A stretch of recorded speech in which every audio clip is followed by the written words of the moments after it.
We got to stop right there. Y'all see this shit? Y'all see this shit? Canelo done. Chavez out here hooping? Canelo done. Canelo done, man. Canelo done. He out here hooping. He out here hooping, yo. Let me, all right, we're starting. Let me see. How do I do this? That's it. I've seen enough. I've seen enough. I've seen enough. So anyway, yeah, we back, man. As I explained earlier, for the people who weren't here, when it comes to those little off weeks like that, you know, where it's like not really no mainstream boxing, those are the weeks I got to take advantage of to be able to do other shit behind the scenes. You see what I'm saying? Because not only do I just do YouTube shit now, I got the website shit and I'm sending people to fights and shit. See what I'm saying? So, you know, I'm going to fight myself. And also I have a whole nother life and 2 other job titles off of YouTube. You know, so the goal is going forward now, you know, like when it comes to major fights and when it comes to, you know, staying consistent, is to be able to do 3 to 5 videos a day.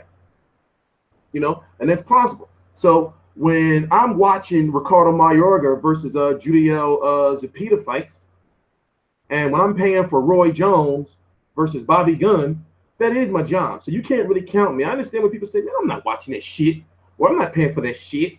It's my job to be able to watch all this shit. So for example, let's go watch it real quick. For example, see, this is why I have to cover these fights, because Ricardo Mayorga, they got Chavez out here hooping. Chavez is out here hooping. Canelo's done. Look at this shit. Oh, sweet moves. Remember that old ass Nike commercial? That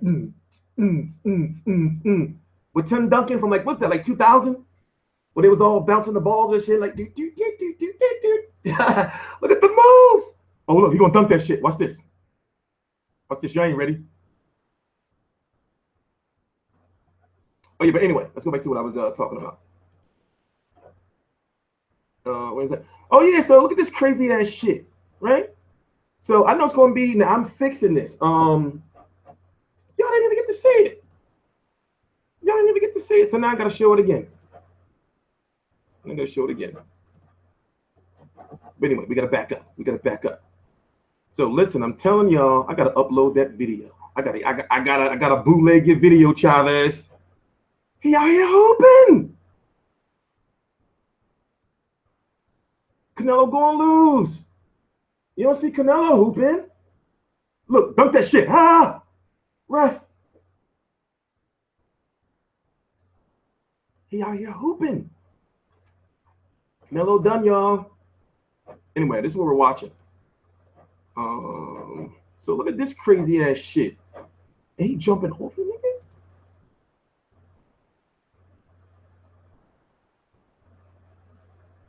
Oh no, Canelo. He hooping and he jumping over niggas. He doing some old leapfrog tape. What type of trainer, Richard? This is some exclusive shit. Man, Canelo's done. Canelo is done. Canelo finished. You don't see Canelo doing cross leap fit frog and hooping. But let's stay on topic. We're going to get to you later. Let's stay on topic. So yeah, this is why you got to watch all fights. That shit like Pokemon, yo. You got to watch them all. Like for real, like basically, long story short, he smacked Ricardo Mayorga's trying to stay relevant. He smacked dude. So I'm fixing it so it won't be laggy. Like, why would you do that? And look, he's threatening to smack him again. I'm sorry, you're not smacking me, man. I'm tackling everybody. I'm not going to just say, no, fuck everybody. You smack me, bro. I'm going berserk. So that's why you got to watch, you know, like Ricardo Mayorga fights, because he do crazy ass shit like this. You never know when some shit's going to pop off. And remember, he's smart enough to know that he's got to stay relevant. So he give no fucks about smacking you. That's just like David Haye, right? You don't face off. You don't talk no shit at a press conference. At the first press conference with David Haye, you don't talk no shit. Or more so, don't walk up on David Haye. He's going to glass you, or he's going to punch you or smack the shit out you. It's just certain fighters you got to know. You know, like, yo, don't do that. I'm not facing off with you because if you put your hands on me, then the fight's going to be off. And the fight's going to be off. But yeah, anyway. Yeah, I watched that fight, man. I said in my video that I enjoyed it, but I really don't know if I enjoyed it or not. I don't know if I enjoyed it or not. But it is what it is. So, Chavez looking good. He's about, what did they say, about 174 pounds right now. Remember, at the 30-day weigh-in for Golokin versus Jacobs, and that fight was at 160. Danny Jacobs weighed either 174 or, if I'm correct, 176. So, of course, we can go just fucking Google that shit. So if you look at the fact that this weight is at 164.5, and also people are forgetting that Chavez Jr. fought at 160 before. He has the best strength and conditioning coach in the business, whether you believe he's shady or not. When have you ever seen Chavez this focused and this disciplined? Remember, his last fight against Dominic British, which was about what? 2 months ago. Literally, it's about 2 months ago, right? His last fight, his other fight was like what, in December, I believe? He weighed in at 168. The catch weight was 169. So he's been at that, area of weight and maintaining it to where he can drop more weight and be comfortable. So people are looking at the photo I showed you, on his Instagram where he's flexing in the sauna. It's like they're saying, well, where is he going to lose the weight from? Like, yo, that's your only real logic is he's not going to make weight or he's going to be drained in the ring. And it's like you're failing to understand. And if you don't understand research, he has the best strength and conditioning coach in the business. That's why, remember they were talking about how they wanted this fight with Canelo signed, as soon as possible because they didn't want Chavez to get unfocused. They wanted him to roll right off of that tune-up fight with British right into the Canelo. So basically, since that fight was announced with Canelo, he only had like 3 weeks or maybe 2 weeks to do dumb shit. He rode right back in the training camp. Not saying he did dumb shit, but basically they said, all right, Chavez, you got to be motherfucking focused. Remember, De La Hoya beat his punk. Canelo's supposed to be the #1 Mexican superstar. Chavez Jr. is supposed to be the #1 dickhead Mexican superstar for people who don't really know his potential because he's never really focused. Now we're seeing him focused. When have you ever seen him like this? When? I'm just asking, man. Don't shoot the messenger. So what was I supposed to be looking up? What was I supposed to be looking up?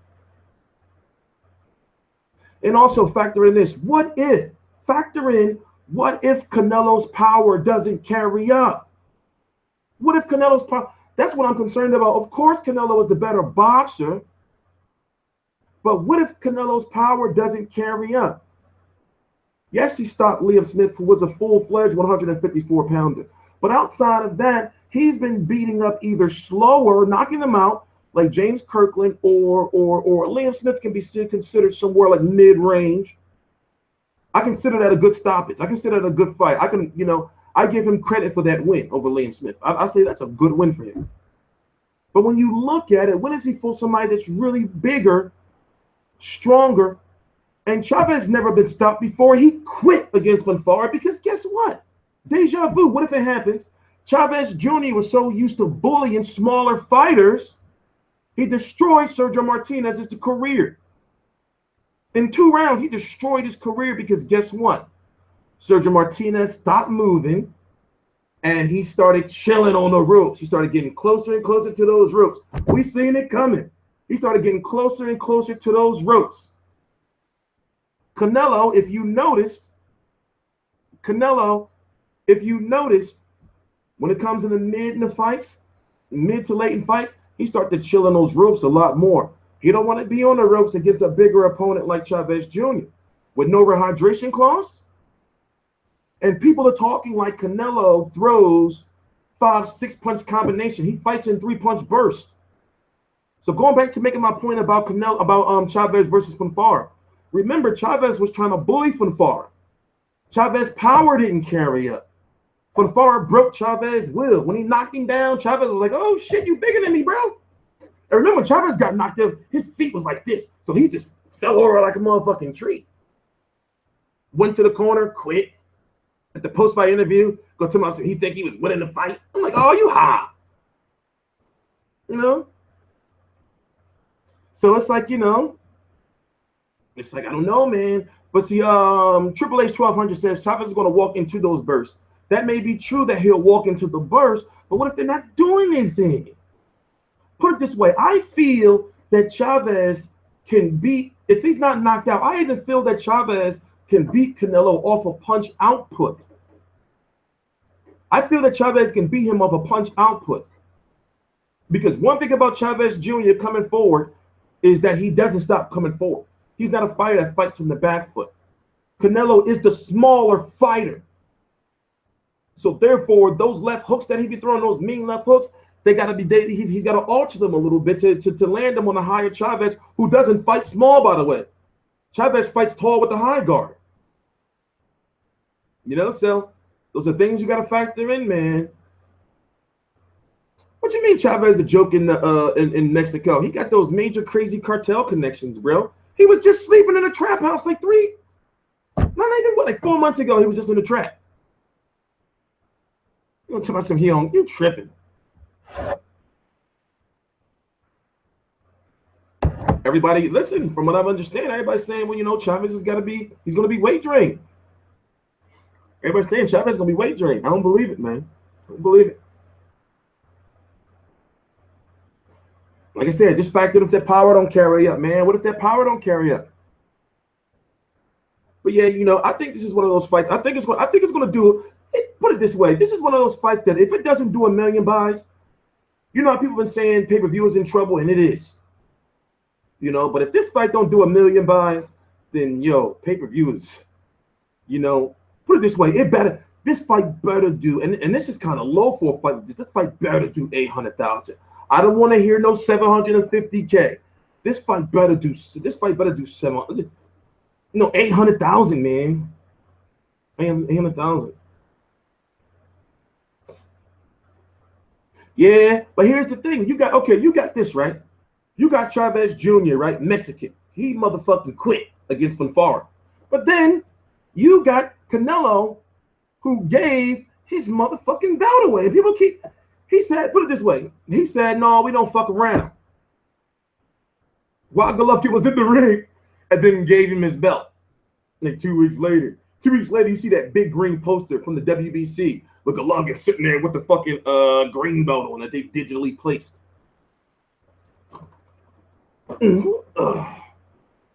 Hey, JVB, I don't take kindly to threats.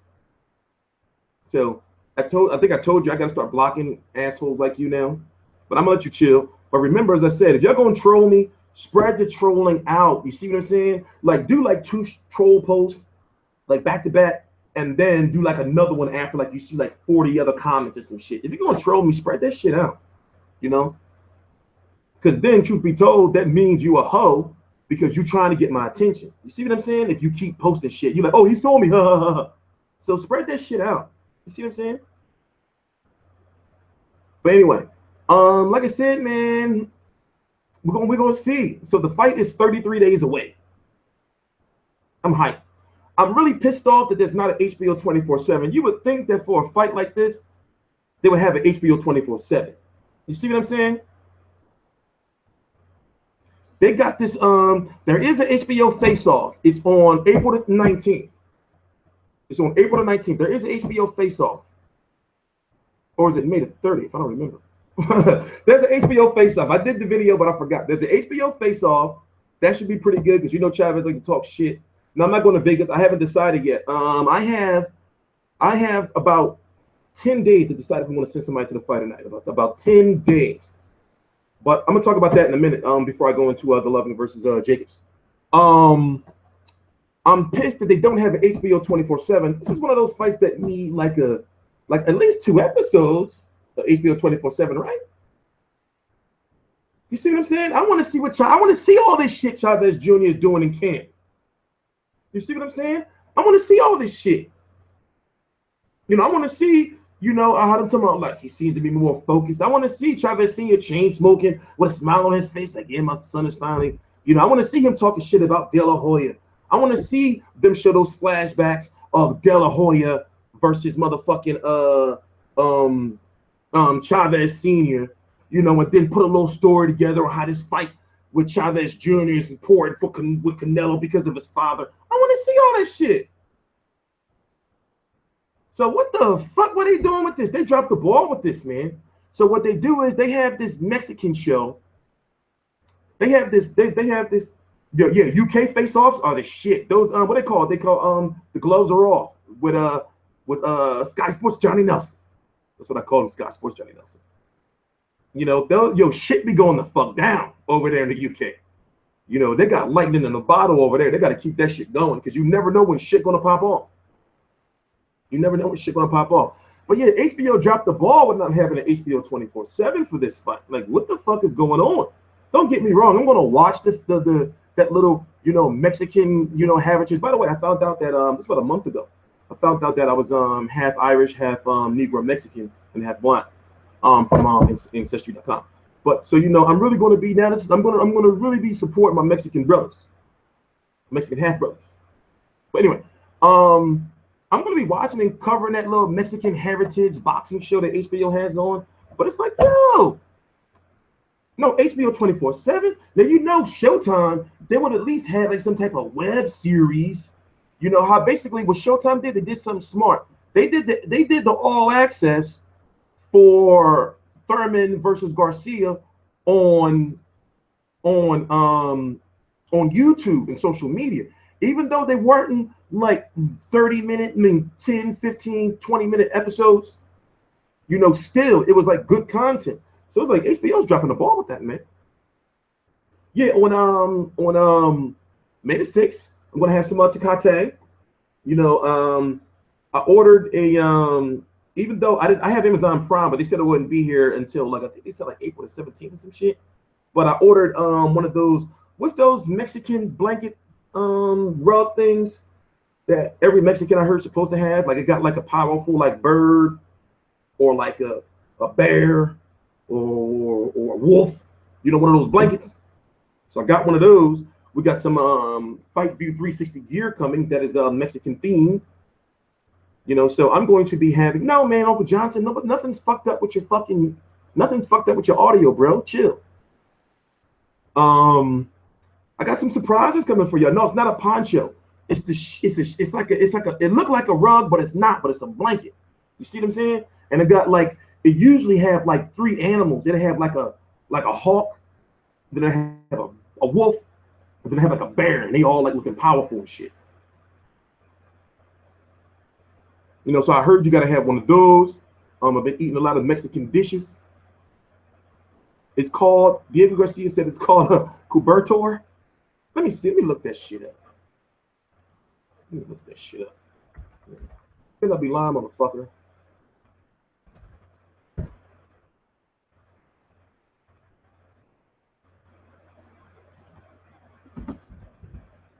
I'm gonna be lying. Nah, man, that's not it.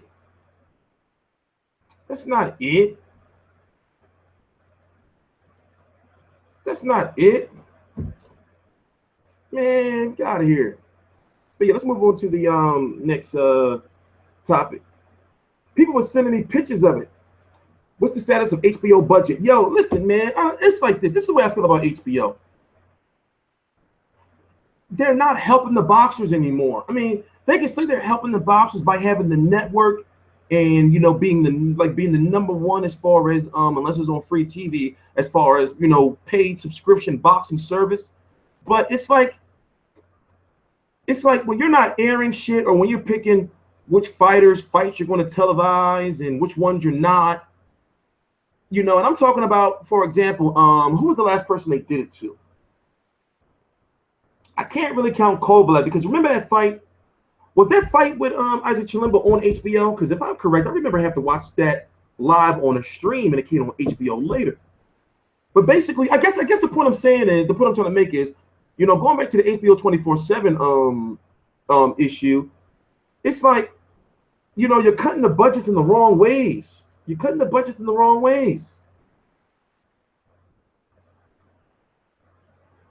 You know, now there is the whole race factor where people say, well, you know, they market guys like Lomachenko better than Terrence Crawford. You can't really look at it like that, because when you look at it from like a financial standpoint, from a company standpoint, that does not help them to be like, ha ha ha ha ha, we're not gonna market Terrence Crawford like we want to because he's black, but we'll market the Ukrainian Lomachenko, ha ha ha ha ha. No, it don't be like that. But at the same time, they pick and choose where they. It's just, you know. But either way, it doesn't benefit them. It doesn't benefit them, man. This is weird, and I'm getting fed up. I'm getting fed up with freak Jim Lampley. Sorry to say it, man. Sorry to say it, but Jim Lampley, man. This piece I saw with Golovkin, you know. It was the Golovkin special before the fight. It was the HBO Golovkin versus Jacobs preview show that was only available on YouTube. It's this part where Jim Lampley was talking about how that he wanted to see, he would do, what does he say, 250 push-ups if Golovkin went to the bathroom 5 times in one night.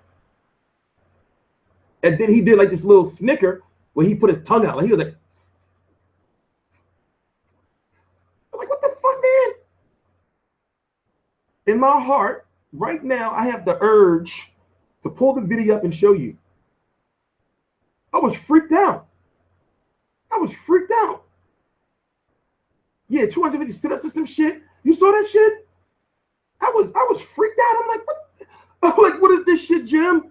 And I rewinded it, and I'm like, that shit, you know, because it was happening. I was on in the background, right?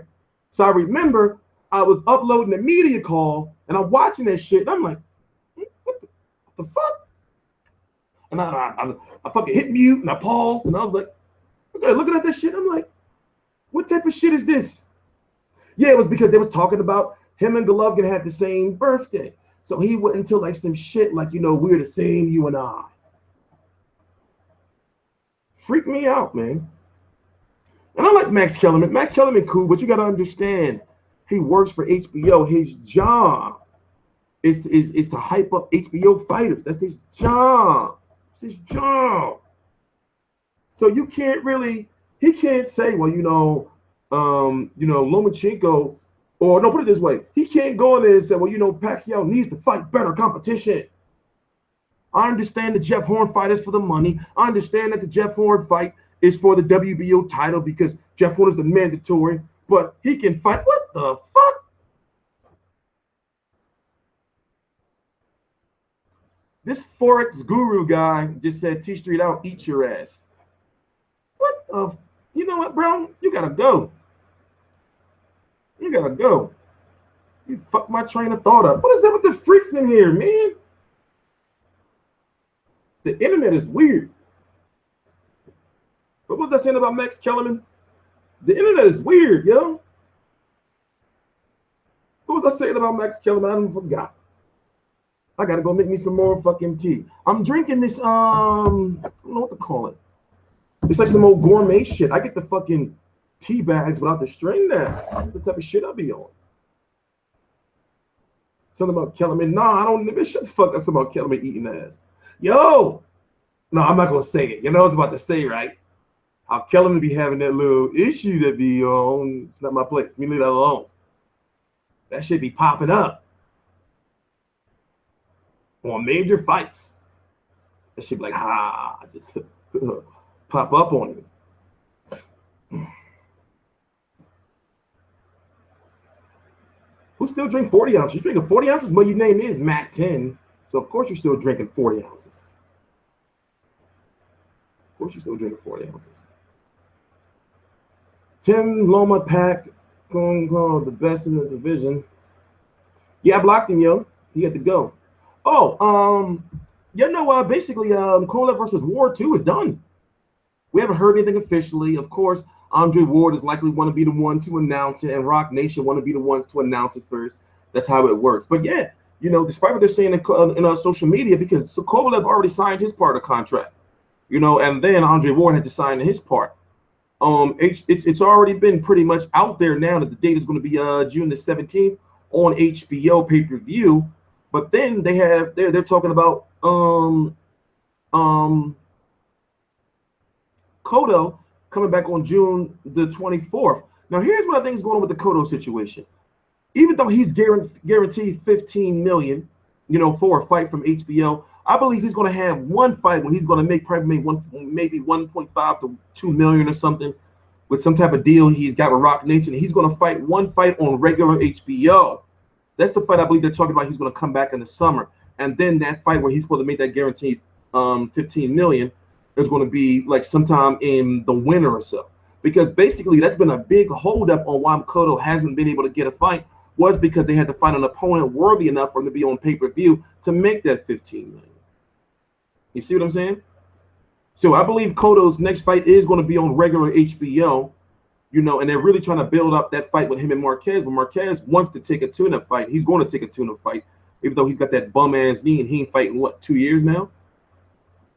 He's going to take a tune-up fight. And also, he's having some money issues where he's suing some people for basically, something's going on with $2.3 million of his. And even though you may say he's a multimillionaire, that's a lot of fucking money. So, no telling what his financial situation is. And he doesn't seem like the type of dude that's out there blowing bread. But at the same time, he wants to get a couple more. He wants to get a couple more paydays before he's before he's officially done. So I see. But the thing is, Marquez has been saying that he's not going to budge. Well, put it this way, he seems as though in the media, especially on ESPN Deportes, that he's been somewhat kind of leaning towards fighting over 147. But he was telling Cotto, was like, yo, it's not going to be no 154. It's not going to be no 152. It's not going to be not even a 149 or a 148. He said it's 147 or nothing. So that's what he said before. So now it seems as though he's starting to, get, a little more, lenient with that, or a little more loose with his stance. But in a way, I'm not gonna lie, I don't want to see Miguel Cotto fight anymore because we know he's only fighting for the money. But truth be told, if he's fighting Marquez, I really want to see that fight against Cyborg Bionic Marquez with Memo Harady in his corner.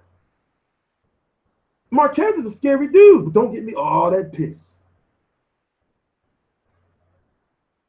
We can't talk about Marquez on here because I can't forgive him. I'm gonna never let him live it down. So listen, let me move on to the next subject before we start talking about how he drunk that piss out that rocks class on HBO 24/7, one of the best boxing documentaries of all time, and he's drinking piss. Brown ass, thick clover honey looking piss. No, I'm not angry. I'm actually in a very good mood. Oh, and also I'm on prednisone. I'm on prednisone. If you ever see me in the street, JVB, you don't know me, bro. Just because I'm on YouTube, I will pop this shit out you, bro. Don't threaten me. Or I'm going to smack you with something. I'm literally. I'm not telling you playing with you niggas. But anyway.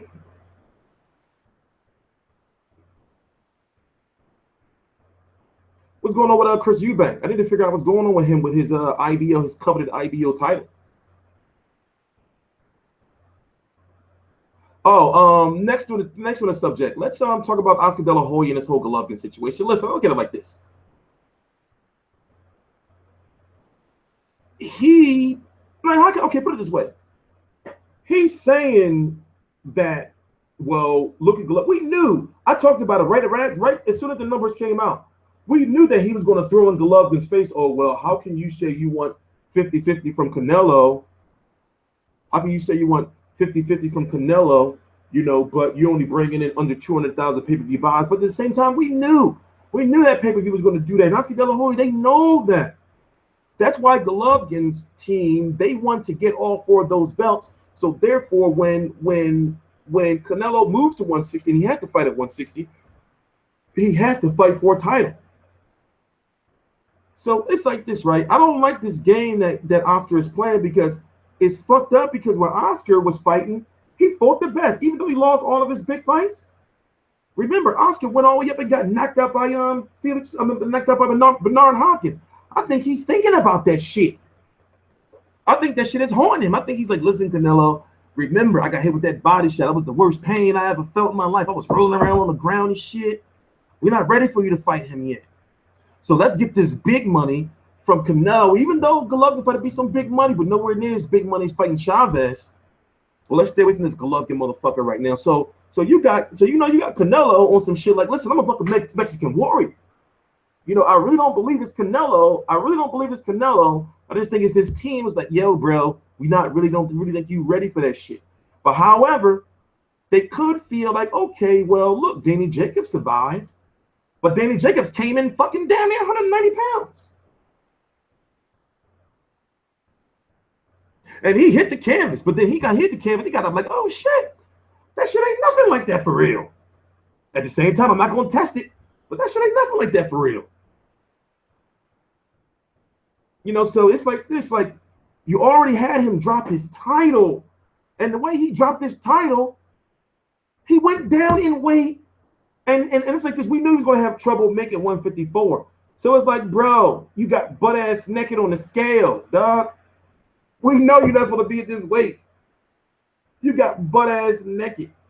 The reason why Canelo weight 155 was invented, remember, because his first fight after fighting Mayweather at 152, his fight after that was against Alfredo Angulo, where the fight was at 154. But the day of the weigh-in, Canelo, if I'm correct, paid Angulo, what is it, $100 or $200,000 the day of the weigh-in, because they said we're not going to make weight. That's how Canelo weight was formed. Aries Landy Lara Canelo weight. James Kirkland Canelo weight. Oh, poor old American Canelo weight. Cotto Canelo weight. Cotto was cool Canelo weight though. So it all depends on how you look at it, man. It all depends on how you look at it. But at the same time, from a promotional and business standpoint, I can see why they went with Chavez Jr. I can see why, because that's big money. Get that payday. And also factor in that Canelo just lost $8.5 million. Remember, that's not taxed. You lose $8.5 million, you pay $8.5 million. And the reason why I say that is, how much did he really make for Khan? How much did he really make for Liam Smith? Guess what? He lost $8.5 million. I'm talking about how much did he really have left after paying his team, after paying his taxes, after paying his bills. How much did he really have left? So he lost a nice chunk of money. And you have to ask yourself, well, is Golden Boy helping them pay that back? Probably most likely not. Because they're like, well, you did sign a contract. You know, even though we knew we was trying to finesse you out of your old contract with All-Star Boxing, whatever the case may be. You know, so they said, well, we got to get this Mexican fight because we need to at least get you a fight where we know it's going to get $1 million. And it should get $1 million. But will Canelo versus Golovkin get $1 million buys? This tea is cold. It's disgusting. It's cold.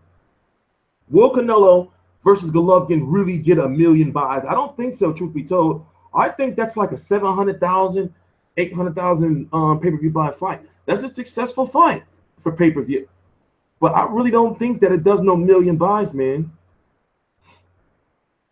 Well, see, remember, it said Roberto Duran beefing with Chavez Sr. Remember, a lot of people don't like that shit that Canelo did. A lot of Mexicans like, yo, you're a fucking Mexican. And it's bad enough you Irish looking. We want to see your birth certificate. Because real Mexicans like myself have Negro Mexican. We don't drop no Mexican tie. We don't drop no belts.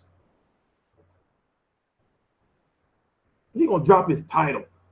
Go talk about some. Let's go back and watch the motherfucking interview. So therefore, at that same time, I can make some motherfucking tea. Make some motherfucking tea. We gonna talk about some. You know, in Mexico, we don't fuck around. That's how the translator dude was. I hate that motherfucker. That translator dude, HBO. Canelo interview. On some we don't fuck around. You is fucking around, bro. You fucking around, my dude. B, word to me, son. You fucking around, dog. You know. Congratulations, Canelo. Be right back, Mr. D. 50,000 plus people here tonight were treated to a good show. It came out in the first round and totally had your way with him. But he was able to get his offense going a little bit as the fight wore on. What happened? Así es, como lo dije, primero que nada quiero agradecer a toda la gente que está aquí. First of all, I want to thank everybody that's here. Les dije que les iba a dar una pelea y les iba a traer el campeonato y aquí está. I told you I was going to give you a great fight and bring you the championship, and here it is. Contestando tu pregunta, sí lo empecé dominando, pero en el segundo round me lastimé la mano. I started controlling him, but in the second round I hurt my hand. Me lastimé mi mano derecha y tuve que utilizar la izquierda más y la derecha nada más cuando era necesario, pero fue por eso más que nada. I hurt my right hand, so I had to Hold use on. Let me pause it. He said to the Mexican people, to our people, he said, I told you I was going to bring you a title. The belt, here it is right here. And then he gave it to Golokin. You son of a bitch, Canelo. Look at that shit again. You came out in the first round and totally had your way with him. But he was able to get his offense going a little bit as the fight wore on. What happened? Así es, como lo dije, primero que nada quiero agradecer a toda la gente que está aquí. First of all, I want to thank everybody that's here. Les dije que les iba a dar una pelea y les iba a traer el campeonato y aquí está. I told you I was going to give you a great fight and bring you the championship, and here it is. Contestando tu pregunta, sí lo empecé dominando, pero en el segundo round me lastimé la mano. I started controlling him, but in the second round I hurt my hand. Me lastimé mi mano derecha y tuve que utilizar la izquierda más y la derecha nada más cuando era necesario, pero fue por eso más que nada. I hurt my right hand, so I had to use my left more often, and I only use sparingly my right hand, but that's what happened. You were dedicated to those body punches early in the fight. Did you think they would be enough to score the knockout as the fight progressed? Así es, lo sentí muy fuerte en los primeros asaltos, entonces quise empezar a golpear abajo para ir dominando poco a poco y gracias a Dios me resultó el trabajo. I felt he was very strong in the beginning, so I felt I had to put that body work in so that slowly he would dwindle, and I did my job. What is it about aggressive fighters that bring out the best in you? Your most spectacular performances come against them. No sé, yo creo que cuando se dan buenas peleas es cuando se acoplan los estilos, de este tipo de estilos. Yo soy un contragolpeador natural y por eso es que me adapto a estos estilos y la verdad que lo disfruto mucho. You get great fights where matches fit well, and I'm a counter puncher, and so I enjoyed it very much, and for this fight I did that, enjoy it. Okay, here comes the obligatory Triple G question,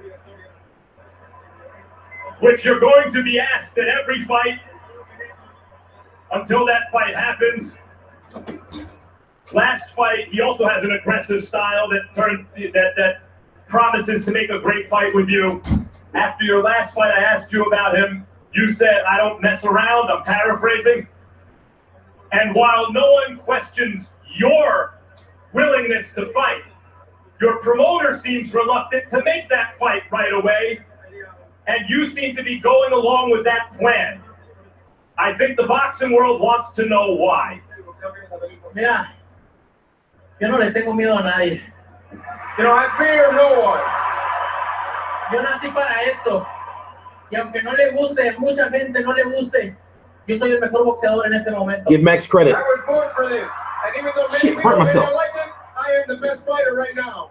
Gracias a toda la gente por eso y contestando tu pregunta, hace aproximado un mes atrás, le ofrecimos lo doble o lo triple para hacer la pelea. About a month ago or so, we offered him twice or three times as much to make the fight. No lo queríamos decir antes de esta pelea porque le tengo un gran respeto a mis rivales y por eso te lo estoy diciendo. Hace aproximado un mes le ofrecimos lo doble o lo triple casi para pelear. Nomás está en que conteste. Estamos listos. You know, I didn't want to say anything because I respect all my rivals. But about a month ago, we offered him twice or three times. But we're ready. We're ready for him, and he just didn't want to accept. Because you've shown throughout your career an almost recklessness in terms of who you will fight, even when it doesn't make sense that you fight a guy very dangerous without a big payday, yet you've done it. How do you feel about the fact that your promoter seems to have a plan that postpones the Triple G fight. Give Max his credit. Fans, to some, looks like you're ducking Triple G as though you're taking a bullet for your promoter. Como te dije, somos un equipo. Somos un equipo y no le voy a echar la culpa a mi promotor ni a nadie más. Somos un equipo, pero yo no le tengo miedo a nadie. As I said, we're a team.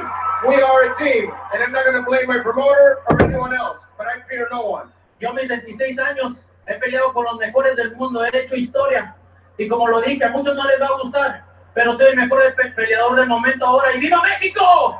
I'm 26 years old. I fought against the best in the history. You're not real Mexican. I fought against the best, and like I said before, and I say now, I am the best at this moment in time. Long live Mexico. And I will point out that as a fighter, once Oscar De La Hoya got a hold of his own career, he never ducked anyone. Liam, all right, that's enough of that. You know what? Then guess what? It was like 2 weeks later. Canelo drops his title. And don't you know Canelo is still the Ring Magazine champion, which is already the Ring Magazine title or Ring Magazine period is already under some credibility issues because of their alliance or the fact that their owners are Golden Boy Promotions. So looking at the fact that a fight like Keith Thurman versus Danny Garcia should have been for the Ring title. You see what I'm saying? Angel Garcia even addressed that De La Hoya or Ring TV because of their alliance or ownership of Ring TV that they would never allow Danny Garcia to be a Ring champion again. When you look at the fact that Canelo is still Ring Magazine champion and Golovkin has 3 belts, how wasn't he made Ring Magazine champion? You know, so the fact that he's still Ring Magazine champion, you know, it's just it's bad. But see, here's the way like that it looks that he's already given up his WBC title to Golovkin. So Golden Boy's in a tough situation. It's like, shit, we know you're not supposed to be Ring Magazine. Ring TV know you're not supposed to be Ring Magazine, but we can't give that belt up because it's gonna be like you're giving another belt to Golovkin. You see what I'm saying? So they're kind of stuck. But it looks really, really, really bad. It looks bad. You know, and also I'm disappointed in Oscar De La Hoya and I'm disappointed in Bernard Hopkins because these are both fighters that are for the best. And then you're doing this to this young fighter. Now I understand the money and the profitability part, but you really got him looking suspect. That interview was over a year ago, by the way. Remember, Cotto versus Canelo was what, in December of 2015?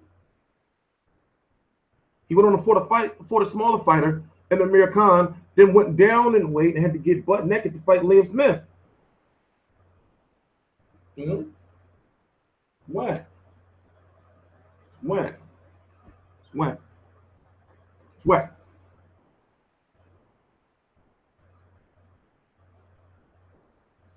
Yeah, you know what, KOD testimonies? You know what? Let's print you out, bro. Let's print you out. It's gonna be a real fuzzy ass picture. We're gonna print out KD testimonies. Right? Is that what you want, bro? Is that what you want? Let's hope my fuse don't blow. So print it on. So what's next on the list? Yeah, so you know we're doing good. You know the brand is doing good. We're getting the fights. We are scheduled to cover one fight a month. As I said, I was just in New York. Oh, you printing? Let's see. I'm gonna do subscriber of the month. I'm gonna get this real tacky ass fucked up picture and hang it on the wall. Oh shit! Look. Let me see if you can see it. It's KD testimonies. It's you, bro. I don't feel like getting up, but I'm gonna take you up, bro. I'm gonna take you up right here. What does that sound? Hope that's cool with you. Subscriber of the month. Subscriber of the month. I'm drinking it's called Sleepy Time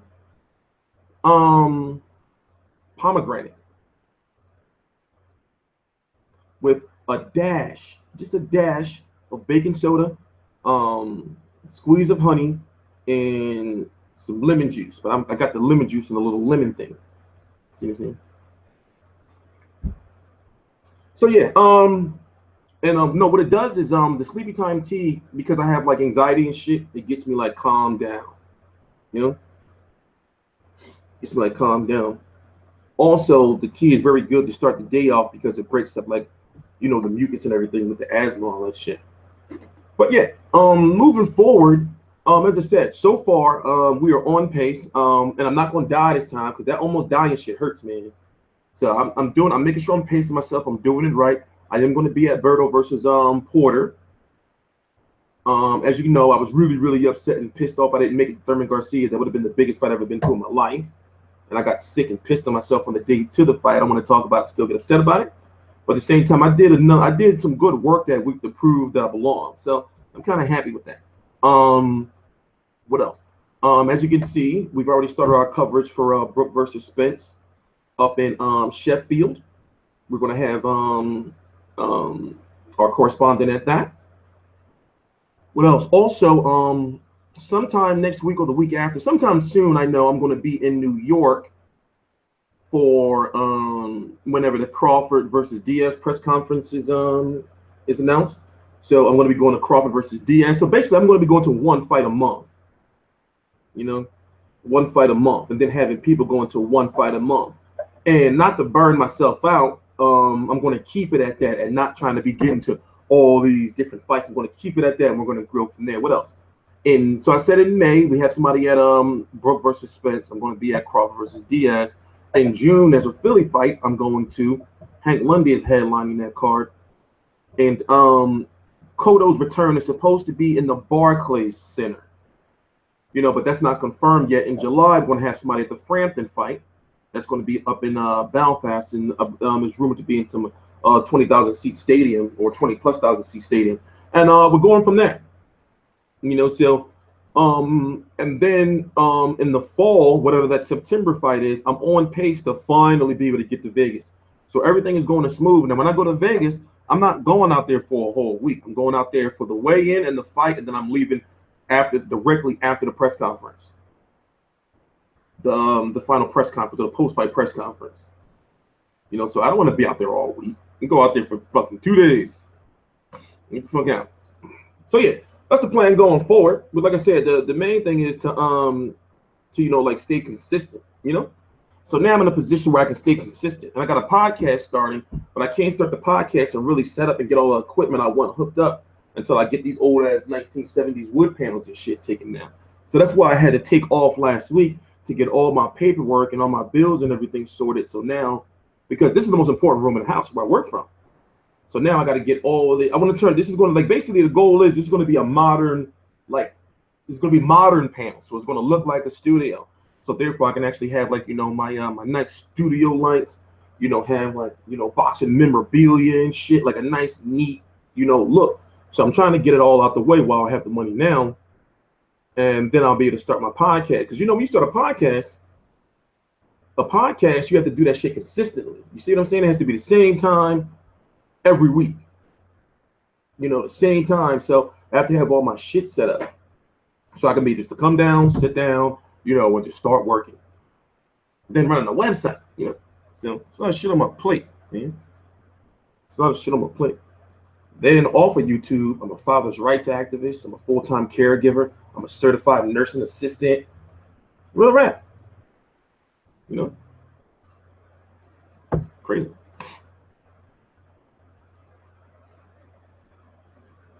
Yeah, this shit like I'm in a sauna, right? This shit look like I'm in a sauna.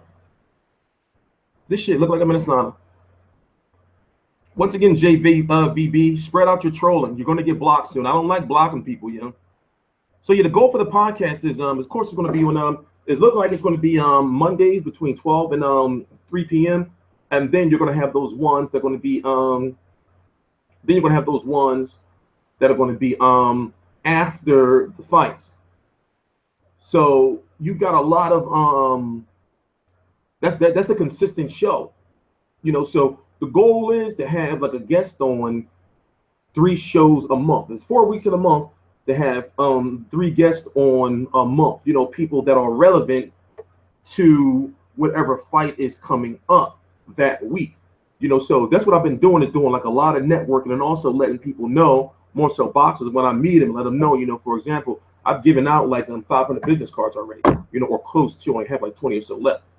So when I God damn it, JVB, not gonna block you forever, bro. I told you, spread the shit out. Now you're blocked for like ever. You're not just put on timeout. You blocked. So go make another account and then come back. Over the months, when I go to these media workouts and everything, or these press conferences, I talk to all these people before I even start recording and everything. So what happens is I've been letting them know, well, you know, I got a podcast starting, and basically, you know, what you got to do is you got to let these people know basically what you can do for them as far as numbers and shit. You know, so I tell them, if you come on my show, you know, at least there's going to be 1,000 people, or, you know, up to whatever. I once had a video that did this, such and such 1,000 views and yada, yada, yada, because they want to know they're going to come on somebody's shows where they're actually going to be heard. And if you know my interview style, it's not that I try to be, put it this way. One of my close friends said when he saw my Angel Garcia interview, when he was talking about the cat piss and killing the cats in the basement, brother, when he was talking about that shit, they thought that I was really like trying to get him animated. But what I was really trying to do is I was really trying to get him to apologize. And I wanted to be the channel that had Angel Garcia apologizing. You see what I'm saying? I wanted to be the channel that said, you know, oh, well, Angel Garcia apologized for his actions. It's on TstreeT Controversies channel. I didn't know he was going to go and be more motherfucking racist, you know, or racially insensitive, you know? So my interview style is like, I don't really be wanting people on the show, or more so, I don't want to do interviews where you're going to try to duck and dodge my questions. I'm sorry. If I'm traveling my ass up to New York, or I wanted him to apologize for when he called when he called Keith Thurman a nigga. Even though he wasn't meaning to be racist, he was meaning like, yo, you ain't shit for you, the bitch ass nigga. I get where he was coming from. He wasn't saying on a racial way, but I wanted him to understand, or try to see if I could get him to understand like how people who are not from Philly, or who are not from Jersey, or who are not from populated neighborhoods or areas where, you know, either Mexicans or Puerto Ricans mingle with blacks, where you can say, oh, well, you know, like, oh, that's my nigga right there. I was like, yo, you's a bitch ass nigga. It's not meant in like a racist way, but you gotta understand what I was trying to explain to him. It's like, yo, I got people over in the UK and everything that don't know how that shit is over here. So they putting that ER on the end of it. It's like, yo, he called Keith Thurman a nigger. No, he didn't. He called him a bitch ass nigga. It's hard. It's hard. It's a controversial subject. You know, it's a controversial subject. Put it this way. No. See, now you're trying to get way too deep in it, Johnny Player. He says, so why apologize if he had no racial undertone? It's not necessary. I get what you're saying, but you're missing my point. And from a media standpoint, you see what I'm saying? Like, remember, even though I'm a regular ass dude, I wanted to be that dude that had the title of Angel Garcia apologizes. You know, so that's what it was about. You know, I'm from Philly. You know, I know how the Ricans are. I know how that shit is. You know, they say nigga all the time. That's just the way it is here. Nobody, it's like, yo, you my nigga. You see what I'm saying? It's not like, you're right, it's not no racial undertone. But I didn't want him to apologize for it, not to be the racial undertone, but somewhat give or be able to talk about how, like, well, he can understand how it looks to other people type situation. So I get what you said. Maybe saying apologize was the wrong way to go about it, but I wanted him to acknowledge that, okay, well, I understand that. I wanted him to say some shit like, oh, well, no, I'm not racist. It's at one point in an interview, I get so frustrated because he's going on, and I'm thinking like, yo, he's talking about AK-47s and shit. They're gonna run up in this motherfucker. So me being I was gonna say a street nigga, but what I'm saying is, like, me, like, knowing, I'm thinking like, yo, bro, I don't want you talking this shit on my channel, but at the same time, it's my job to upload that shit. So when they talking about the AKs, we ready for this war. We got the AKs, and, you know, I was selling crack rock, that concrete. And I'm like, oh shit. So I'm trying to change the subject and shit. You know, but I'm like, oh, fuck it. You know, that's my job. My job is to record the footage. my job is to get the footage. I'm like, fuck it, man. You know what? Say what you want, bro. But he my nigga up. And that means that y'all fucks with him. Like, once again, me and him have had interactions. You don't want to be known as one of those people or media members that when they always see you, you got a camera in their face. You see what I'm saying? I'm not that dude. So I talk to them off camera about regular shit. We be talking about regular shit. You know? He talking about regular shit.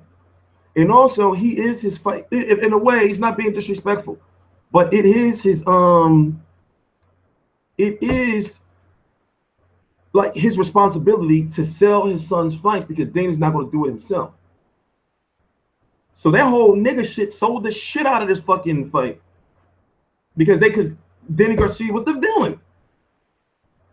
There's like, oh, we want to see him get beat the fuck up so his pop can be humbled. That was the storyline. That was the storyline. That's boxing. You know, people are right. He know what he be doing. That's why they be talking to him and telling him like, yo, you know, like, all right, Angel, you know, we know you selling the fight, but you went a little too far, bro. You know? Ponytail. He was like, are we ready for this war? He was like, how about the black schools and black neighborhoods? I was like, what the fuck? And mind you, I'm not looking or laughing. I'm just shocked.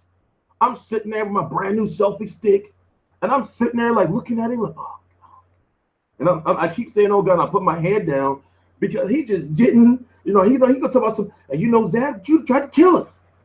He's like, yeah, they tried to kill us, bro. And I'm like, this nigga is all over the place. He's all over the place. So I just was sitting there in shock. I was sitting there in shock. He's like, we got the AKs and the handguns and the bulletproof vest. And I'm like, he was like, and then he backed up on some G shit like, we ready for this war. You know, I'm still trying to figure out, just like he is, like when you get $3 beef and Barclay. He was confused. He said his homies came over. Right? Basically, that's what I got from the story. He chilling in the crib or some shit. His homies come over. I guess he's gonna watch the game and do some shit. And they got these platters of this beef and Barclay. Beef and broccoli. And he looking, and he like, well, yo, get that shit. Like, so they was like, it's only $3. So he looking like, last I checked, beef was expensive. You know, he was really like confused. He was stumped. So he asked me, yo, we gotta go. I'm sorry. Listen, I know we gotta listen to it, yo. We gotta listen to it. And the way he stepped back, he was like, how the hell that happened? He's like, last I checked, beef was expensive. How the hell that happened? And then he had this confused, dumbfounded look on his face, like, yo, I need to go check the fucking the fucking beef meat stock market. No homo. He was like, and what do you think when you walking into the Chinese restaurant? It smell like cat piss. And when he said piss, this mist came out of his mouth. Like, he was like, cat piss. The killer cat's in the basement, brother. And I was like, oh shit. That's some racism, bro.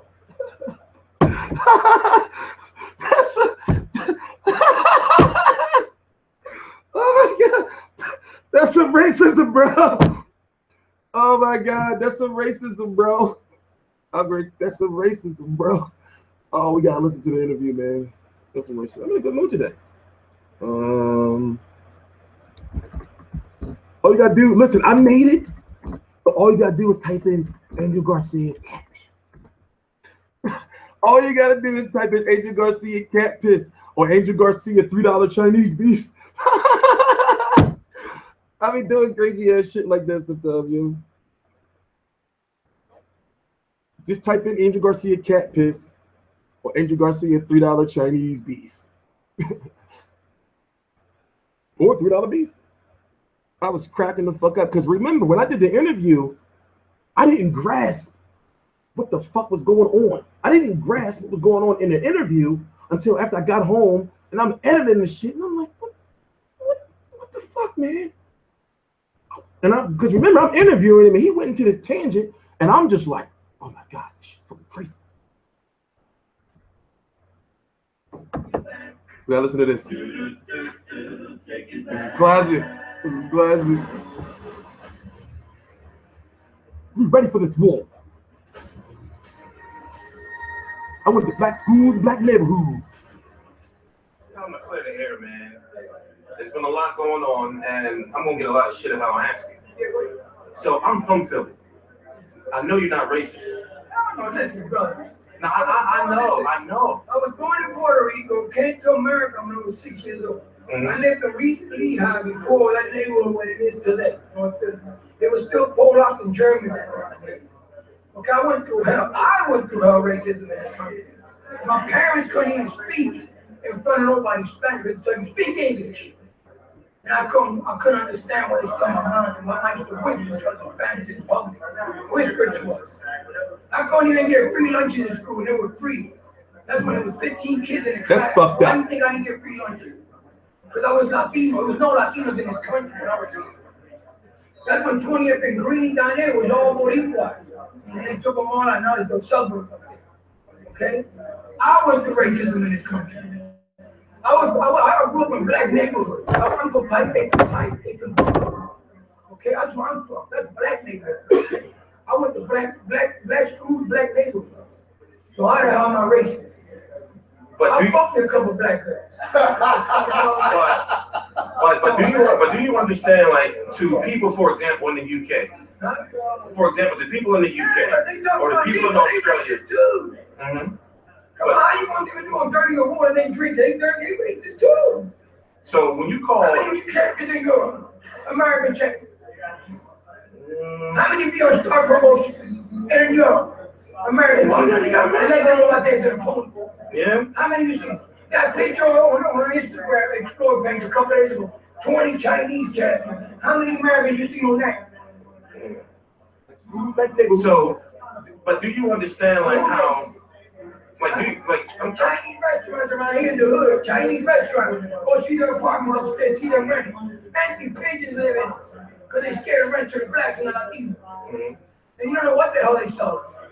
But you get beef in them, you get barbecue and beef, and you get a whole lot of beef. The last time beef is expensive. How the fuck you get a plate of beef like that with barking? Whatever you call it, barking, what the fuck is called?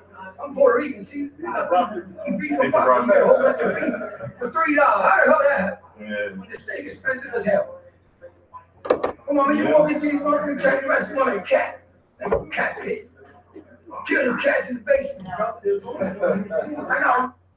How the hell is that not a little bit? That's a little sprinkle of racism. No, what is that? No, that's not racism. That's like a stereotype. You know that like the Orientals eat cats. And also, one more question though I have: do Puerto Ricans not eat broccoli? You know, I know it's not like it's like what is it? Like a manufactured vegetable or some shit. But do Ricans eat broccoli? Because he didn't know what broccoli was. So like I said, I don't think he's racist. I just think he's racially insensitive as fuck. What's the rest of this crazy shit? That's when we start talking about going to war. I was trying so hard to ask questions. I was trying so hard, yo. I was trying so hard to he just kept going in. I didn't ask about the Chinese and the pigeons in the basement. I didn't ask about that shit. Empty pigeons live in because they scared to rent to the blacks and the Latinos. And you don't know what the hell they sell. But you get beef in them. You get barbecue and beef, and you get a whole lot of beef. The last time beef is expensive. How the fuck you get a plate of beef like that with barking? Whatever you call it, barking, what the fuck is called? I'm Puerto Rican, see? You beef for barking, you get a whole bunch of beef for $3. How the hell that happen? When the steak is expensive as hell. Come on, man, you walk into these motherfucking Chinese restaurants like a cat. Like cat pits. Kill the cats in the basement, bro. I got real to a friend, but they told me that shit. They ain't that shit.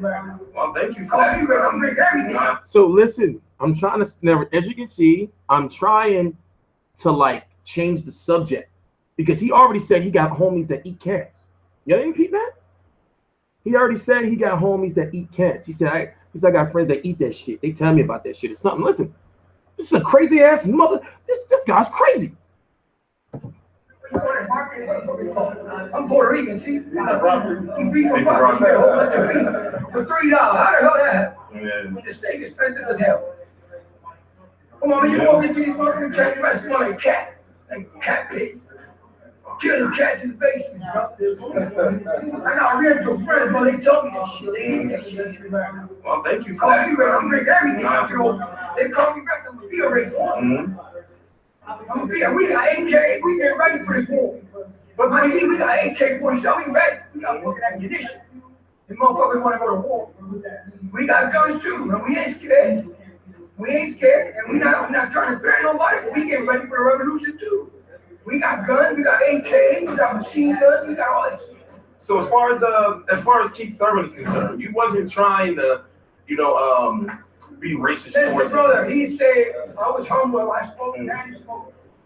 I spoke, his trainer spoke. He got in the mic and said, I'm gonna knock you the fuck out, Danny Garcia. Keith Thurman didn't say that. That's what he said. And I said, you ain't gonna knock nobody the fuck out, you bitch ass. Right? That's what I said. So why you say not knock? He couldn't say, Danny, I'm gonna knock you up. You had to say, fuck you up, Danny, I'm gonna knock you the fuck out. Yeah. So now you talking slang, now you talking good shit, now you talking gangster shit. I'm about fighting. But you're not a racist. Come on, man. Listen. If I was racist, you think I'd be here talking to you? You won't be here. That's when I was trying to listen. I got so fed up at that point in time. I just wanted him to say the words, no, I'm not racist. Did you notice? He never said, no, I'm not racist. I just wanted him to say, no, I'm not racist. Come on, man. And I really was getting frustrated because I'm thinking like he's going to go into another rant. Remember, I cut this video short. This was a motherfucking 15-minute rant.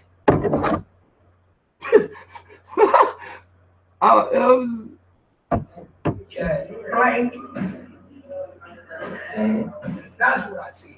Yeah, me and you cool. So why you say not knock? He couldn't say, Danny, I'm gonna knock you up. You had to say, fuck you up, Danny, I'm gonna knock you the fuck out. Yeah. So now you talking slang, now you talking good shit, now you talking gangster shit. I'm about fighting. But you're not a racist. Come on, man. Listen. If I was racist, you think I'd be here talking to you? You won't be here. No, I work for Russians. I know though. I work for a lot of people. I work for Russians. Pakistanians. I did everything. I sold ice cream, I sold water ice, I did everything. I sold drugs, I sold cocaine. I sold every motherfucking thing in the world. I sold fucking rocks to a fucking crackhead. And I'm not talking about radio, I'm talking about rocks like concrete.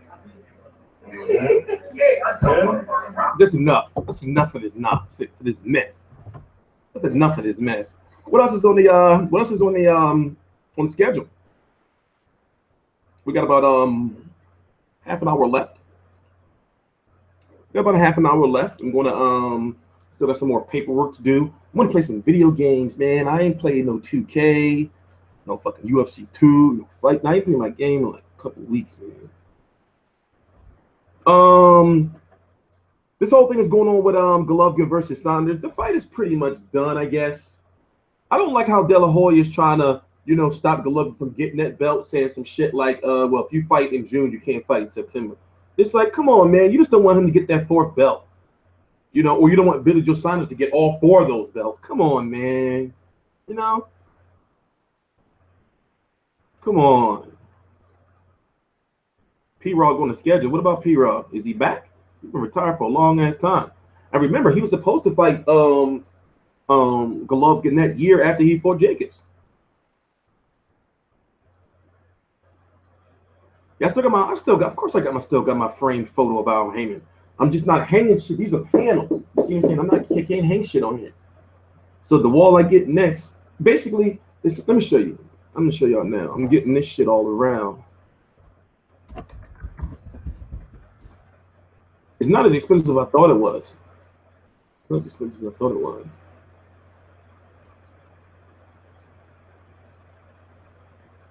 What is it at?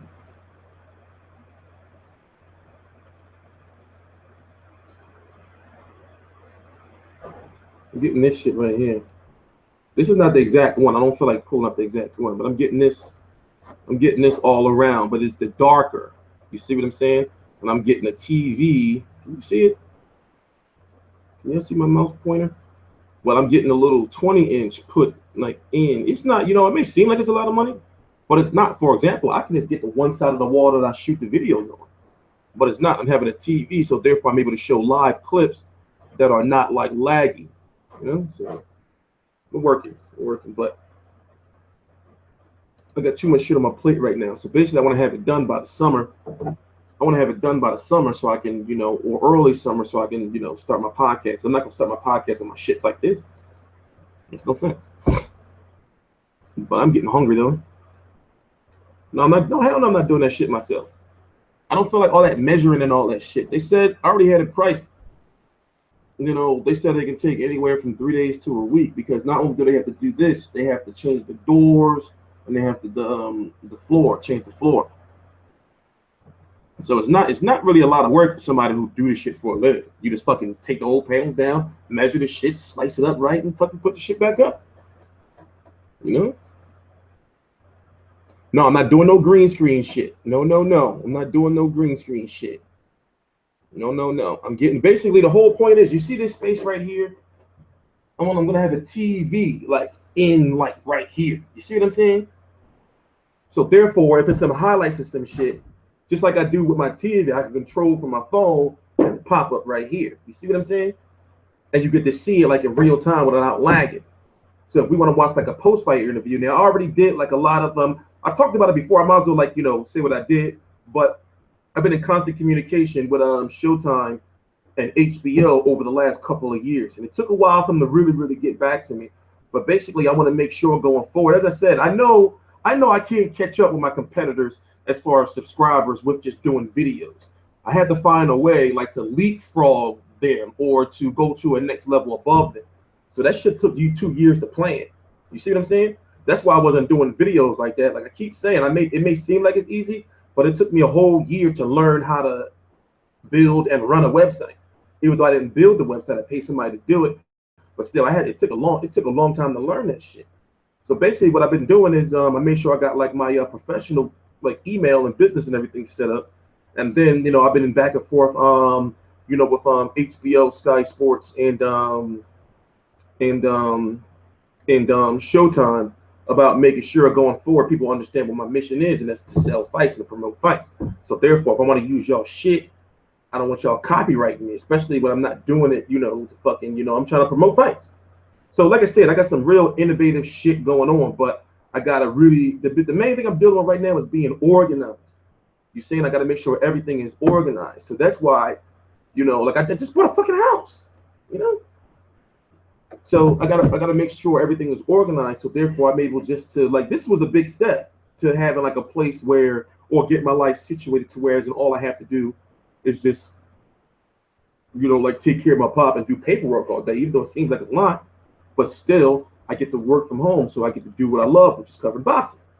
So like I said, like it's a lot of good things like going on, and I'm not, people say, oh, well, your views and not all this and everything, that type of stuff, it doesn't really concern me because I know that with my plan, my views are just going to shoot up out of nowhere, once everything is established. Because, for example, once I get like a full-fledged professional looking set with proper lighting, 1080p streams, interactive using Wirecast, having like once I like get all that stuff like set up, like the full professional like look, that right there brings in a certain class of viewership and subscriber. Nobody's streaming on 4K yet, not even on Twitch. Nobody's streaming on 4K yet. So like I said, like the goal is, I'm not just trying to be no regular dude that just be on here fucking covering boxing just to be doing it and breaking my back for that YouTube money. Don't get me wrong, the YouTube money is good once you get like consistent. But at the same time, I'm trying to, like I have a vision, basically. I have a vision that's like, like bigger than YouTube. So like I said, in order to do what I had to do, I had to literally like not get no pussy. I had to literally like, fucking isolate my life. Lose thousands and thousands and thousands and thousands of dollars. Go a little bit crazy, but I'm blessed to say I have my own business. I have my own shit. All my shit is paid for. And truth be told, outside of my little, custody issue, I'm happy. Look, I'm happy. Happy as I've been in my adult life. Or honestly, I can say literally in my life, I'm happy. So now I'm trying to spread the happiness. Let's get back to boxing. What's next on the list? Oh yeah, the strippers are still coming. The plan is I want to get the strippers the first day. I want to get the strippers the first day after all this shit is done. So kind of like a goodbye or to the old TstreeT. So basically the plan is to get the strippers and to get drunk, you know, and do like one last crazy ass stream. You see what I'm saying? And then go on to the professional route. So that's the goal. So like this, getting the strippers are not hard. You'd be surprised. It doesn't cost a lot of money. It's just the choreography I'm worrying about, because it's gonna be a live stream. So therefore, you don't want to have these girls dancing. It's looking all tacky and it's looking all fucked up. You know, also I got to figure out how I'm going to do it so that I don't get shut down, because I want to show as much as possible, like to the point where I'm teetering on that line of getting shut down. I'm talking about, like, basically you can show nudity on YouTube, but it's all about how you do it. So, you know, so it takes a lot of planning, but I'm gonna do it. It's gonna be like a 2-3 hour live stream. I plan on having first the show is gonna open up. So basically I'm gonna promote it for like a month, where I'm gonna say, okay, you wanna be here on time. So if I say this shit starting at 8 p.m., that means it's gonna open up at 8 p.m. with some chick shaking her ass. You see what I'm saying? I'm gonna do some talking, you know, and then it's gonna be like a half an hour, 45-minute break. Another chick shaking her ass, a different chick. Then another 45-minute to hour break, another chick shaking her ass. You know, and of course I'm not gonna have no fucking smut buckets on the show. You know, I'm gonna have some nice looking. Yeah, the goal is to have 3, and then for the grand finale to end the show, just to have an all-out epic bonanza. All I'm dancing just as naked as they can be. You know, and I'm just drunk and I'm just talking shit, you know, and then that's supposed to be like the goodbye of, you know, or more so like the graduation to, like, you know, I guess what it is, just to be official media. So it's like, you know, let's get this shit out of the way. Yeah, no, see what it is they're gonna have the nipple stickers, right? But you can show nudity on YouTube if you put the video as adults only. Now, the worst case scenario is that I will get a community guideline strike. The video will be taken down. However, it will be recording from multiple cameras, so I will always have that full copy. But you can get a community guideline strike, which would mean that for 3 months, you would, well, I think it's 3 months. I forgot how long it is. You wouldn't be able to do a video for more than 15 minutes, or you couldn't do no live streams for 3 months. But then fuck it, that'll be worth it, right? You know, so it's a lot of research. Like, you can't just be like, okay, I got the strippers on the show. No, I want these chicks dancing to certain songs. I got to make sure whatever songs I use that, you know, I can get paid off. Like, it's a lot. You know, I want to make sure I can get paid off of them. You know, so it's not just calling I want to have like a choreographed 1080p live lit ass stream while I'm drinking my ass off and just saying goodbye to all old shit. You know, I can do it on the website, but no, put it this way. The website is a total different entity than TstreeT Controversy. As you can see, I don't put my videos on the website unless there's interviews or face-offs or press conferences that I put on here. But that's a total different business. That's an official media brand. You see what I'm saying? So no, that's only serious shit goes on there. Now, what I would do is, for example, I could do it on Daily Motion. I can do it on Vimeo. There's so many different ways I could do it. But see, what I'm going to do is I want the core video on YouTube, even if I have to have it edited to blur out the titties and blur out whatever nudities in it. You know, so but the actual full video will likely be uncut, will likely be on a web page, to the point where you click a link, you go, and once you go to that link, the video displays. You see what I'm saying? So I've been planning this shit, because when I say I'm going to do something and I don't do it, it really starts eating me up. You see what I'm saying? It really starts eating me up. You know, so I'm going to get it out of the way. That's one reason I can't have no chick, because, you know, you get a girl, she's going to be hating. She'll be saying some shit, well, I want to be there, or I want to pick the bitches. You know, you got to deal with some argument or something. You know, so that's another reason why I can't have no girl, because with the shit I plan on doing that night, you know, so I want to be dancing with them on live stream. I want to be getting that lap dance on live stream. I want to have like the titties all in my face on live stream. And like I said, I'm gonna build it up for like a month. I'm gonna let people know. I'm like, listen, I apologize early for whatever shit y'all gonna see on that night. But I owe this to the subscribers. I've been telling them I'm gonna do this shit for years now. And how much do you think this shit costs to hire 3 strippers for 2 hours? And there's no sex involved? That's like $200 a piece. I say, but whatever days y'all off, you want to make this $200, I'll make sure I have like food, because I got a bar over here. I make sure I have food, whatever liquor they want to drink. So when they come over, so therefore, if I want them to come over for another show in the future, they'd be like, oh, dude, good. He take care of us when we come over. You see what I'm saying? You know, and then also that, you know how many views that video is going to do. So therefore, they're getting publicity off of the channel. You know, so this is the first time I actually talked about it in like real detail. But yo, it's not that much money. That shit's really like $600. You know, plus if I buy the food and the liquor, you want to make sure you got Patron. You want to make sure you got Ciroc, of course. Like one bottle of Patron. And remember, I used to be a bartender. You know, so therefore, I be whipping them chicks up drinks all on camera. I got all the tools and shit. You know, so like I said, we're gonna, you know, shit's gonna be lit. Shit's gonna be lit. So like I said, I talked about it. You know what I'm gonna do. But it can't happen until all this shit is done. You see what I'm saying? I can't until this shit is done. But let's talk about some boxing. What was next on the schedule? What was next on the schedule? Well, see, the reason why, no, put it this way, I kept the details to myself for that long because now it's actually really going to happen. Am I drunk? Nigga, it's fucking 12 o'clock in the morning afternoon. Matter of fact, I'm banging you for that, bro. It's motherfucking 12 o'clock in the afternoon. You going on timeout, bro. You on 300-second timeout. Motherfucker, damn. 3 o'clock, it's 12 o'clock in the afternoon. Nigga can't be in a good mood because he's actually resting and actually not running around like a maniac in the streets every day.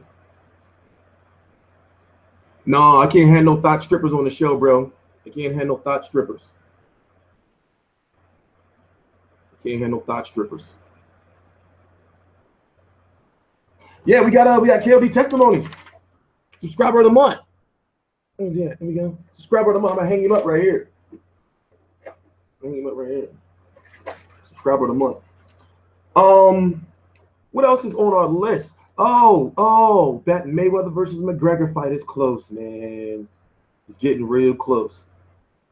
Word is they're trying to do it for June, but it's most likely going to happen in September. It's getting close. However, the T-Mobile Arena is on hold for that date. For what is it, June the 10th or the 17th? So I don't really, it's like this, right? I have to watch it. You know, it's my job. You know, how can I put it? How can I put it? Let me see. Let me put it like this. My foot is like, okay, put it this way. The same people that handle Berto versus Porter stuff, the Thurman versus Porter and the Thurman versus Garcia fight, is the same people that are going to be handling as far as PR for Mayweather versus McGregor. So I can put it this way. It's a 70% chance I can get to the fight without being denied. You know, and actually be covered as media. But the fact that it's June, I'm not ready to travel that. I won't be able to I don't feel I'll be ready to travel to Vegas. I'm trying to figure out. Because see, remember what I told you earlier. We're covering, I'll be at Berto versus Porter. That's April the 22nd. I'll also be at Crawford versus Diaz. What's that? May the 20th, right? Or the 27th. And then I'm having somebody at Brook versus Spence. So then June, having somebody at a June fight. You know, also I may have somebody at Canelo versus Chavez. There's 3 fights, 3 big fights in May.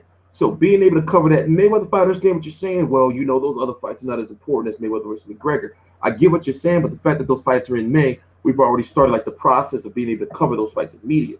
So do I get paid for what I do? Truth be told, no. Put it this way. When you look at like how much my cable bill is to how much I make off YouTube, now I've been losing money for a good year and a half now. So just so happened last month, because I was doing all those videos and I was back to being consistent, all my numbers are up again. So now I'm trying to get back up to where I was in 2014 and 2015 to get like the income I'm bringing in stabilized. Because I was losing way too much money. It was getting ridiculous, like each month. Like, because with the money you bring in on YouTube, plus your expenses. You know, I was losing like a lot of money. You know, so now that, you know, I'm in a blessed position to actually have my own business and not be reliant on the YouTube income, I can now use that money to get to fights and send people to fights as long as I'm able to generate the income from the channel. Yeah, YouTube is dying. YouTube is dying. You know, but that's why I said, well, you know, put it this way. YouTube ain't shit for real when it comes to, you know, everybody's trying to be a star on YouTube. YouTube ain't shit for real anymore. Not like it used to be. If this was years ago, put it this way, if this was 2007, 2008, 2009, most of the main people you know on YouTube would have been millionaires by now. I'm talking about covering boxing. But the whole shit changed up. So that's why I said, truth be told, my main goal is to use YouTube and gain all these followers as a platform and then get and then learn the media shit. And then the next level for me is to be a boxing promoter. So I'm using all this shit as experience. This has always been the plan, is to be a boxing promoter one day. You know, so I've learned so much about the business. Is PBC dying? No, PBC's not dying. They just don't have the money like they used to. And also, they did too many fights that didn't mean shit. You see what I'm saying? If they was putting on the fights like Thurman versus Garcia from the beginning with that PBC money or had a tournament, you know, those views and that viewership would have been stable. But the fact that they were going for the casual boxing fans and not the hardcore boxing fans. So basically, they was trying to bring in new boxing fans, which is good, but they were catering to those casual boxing fans, or what I call those channel surfers, by putting on fights that was one-sided because they was looking for the action-packed fights that would bring knockouts. So therefore, those people who don't really know about boxing, they say, hey, boxing's on NBC. What is this? And you see fucking, let me see. Just name a fucking fight that was one way or should have been one way. You see those fucking bullshit fights going on, you know. But to us hardcore fans, we know, man, this shit shouldn't be on free TV. But to those casual fans, they're like, oh shit. You know? So they kind of turned their back on the hardcores, and that's where they made the mistake, in my opinion. So no, they're not dead. They're just very careful with their money and careful with their dates. Because remember, any shows that aren't on, if they're on NBC, they're paid by PBC straight out of pocket. Those cards wasn't profitable. When it comes to fights that are on CBS, guess what? Those are special edition Showtime CBS presented to you by Premier Boxing Champions. So they have PBC money in and Showtime, and that's why they're able to pay Keith Thurman and Danny Garcia $2 million for a free TV fight. But guess what? Those two fighters can't make no $2 million fighting on regular Showtime or on HBO. It would have to be on pay-per-view. That's just how it works. I don't feel like getting to the politics or the details.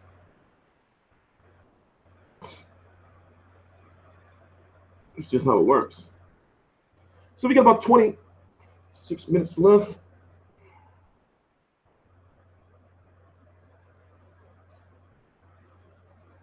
Oh yeah, no, put it this way. There's good money in YouTube once you get consistent and once you get your niche. For example, I'm not really into like how can I put it? Those videos do real big views. Like when you're doing like the like the breaking news or all those different videos on such and such is looking good in cam, or if you do put it this way, right? If I do a video on motherfucking Adrian Broner's fucking feet and I start ranting on his feet, that video is going to get at least 20, 30, 40, 50,000 views. You see what I'm saying? But I'm not interested in doing those videos anymore. Now, don't get me wrong, every now and then I know business-wise I should do those type of videos. For example, a free video I can do today and make some good money off of and get high views is if I put a picture up of Chavez, that new picture I showed y'all, this one right here. And remember, not everybody can do this. It all depends on like your YouTube bracket, like when it comes to your numbers and what kind of YouTube partnership you have. But if you do if I do a video on this, you know, and this is my thumbnail, and I do a video on how like, yo, he's looking real good in camp and he's going to beat Canelo because Canelo is too small. He's 6'1", and people are saying he's going to be drained, but he's not. And truth be told, that's a video I am going to do. But these type of videos get you big views. I don't be doing videos like that. I know it's kind of like a bad thing that I should, you know, but if you do those type of videos about like those, like about Weight Watchers and all type of shit, that's guaranteed. But that's not what I'm not saying there's nothing wrong with it. That's not what I'm in it for. Like, you know, I want to be the person. What I'm getting better at is making sure that I bring you like news, or more so let you know about these fighters and who they should or should not be fighting and why they're fighting these fights. So it's not really saying it's tabloid news, because tabloid news is kind of saying it's fake news. It's just that it's just news that I really like. You know, I used to do that before. You know, I used to do those videos on Miss Jackson and Mayweather, you know, breaking up and all kind of shit like that, and you know, doing videos about yeah, me and Chavez got it cool. Doing videos about Adrian Broner putting the gun to his head, shit like that. Those videos, like I said, they're profitable videos. They're easy videos to build subscribers, and more so boxing fans want to hear about that stuff because there's a lot of boxing fans who may not have Instagram, who may not have social media. You know, so it depends on how you look at it. But I was doing that shit, and really, that's when I was on top. That's when I was doing all those major views. Because don't forget, not to toot my own horn, I was #1 at one point, even if it was for a short time. It's just that my partner for the last channel got greedy and he fucked up. You know, but then I fell off. And remember, you fall off by YouTube by not doing videos consistently. Yeah, I'm getting to the UK this year. I wanted to do it April 29th for the Klitschko fight, but that's too soon. I'm not ready for that. I'm not ready for that. Like I said, even though I'm financially stable, you know, and I own all my own shit, I still have a certain amount of income, you know, that I get to spend per month. You see what I'm saying? So it's got to be, you know, I got to budget my shit right. And also, you know, that's why I'm getting the YouTube back. So therefore, I can pump. I do have a UK reporter, but you got to remember, there's Sheffield, there's London, there's Manchester, and those are 2 to 4 hours apart. You know, so you don't want somebody traveling 4 hours for a fight, especially if it's just a press conference or something. You know, so like I said, Daryl W., if you're not doing this, no disrespect, but if you're not doing this like for a job, there's a lot of business that goes on behind the scenes. You know, it's just not, you just don't call somebody and say, hey, what's up? You going to the fight? Or you going to the press conference? There's a lot of emails you got to send.